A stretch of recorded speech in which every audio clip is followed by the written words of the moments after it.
Assalomu alaykum hammaga. Bugun biz bo'g'irsoq tayyorlash usuli haqida gaplashamiz. Mana xamirni o'zi biz tayyorlab bo'ldik. Bungacha biz nima qildik? 250 gram sut, un qo'shdik. Taxminan yarim kilo atrofida 2 osh qoshiq shakar va 1 osh qoshiq droja и 1 osh qoshiq tuz ham qo'shdik. Mana xamir tayyorlanish jarayonida kuzatib boring. Koreyadagi 501-kunimizda biz mana bo'g'irsoq tayyorlashga qaror qilganmiz. Mana o'g'rimiz Laziz Hamid janoblari.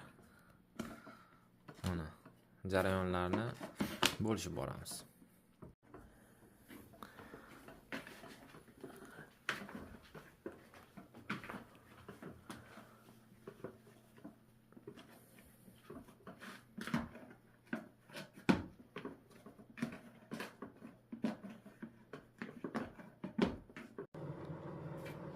Mana do'stlar, jarayon davom etmoqda.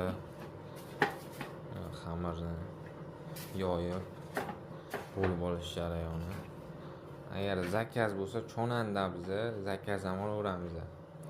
Bo'g'irsoq, pirashki, mirashki, qatiq ham qilamiz kerak bo'lsa, boy narsani qilamiz. Katta ob'yomda zakaz bo'lsa, optimga qilib beramiz. To'g'rimi shogird? Albatta.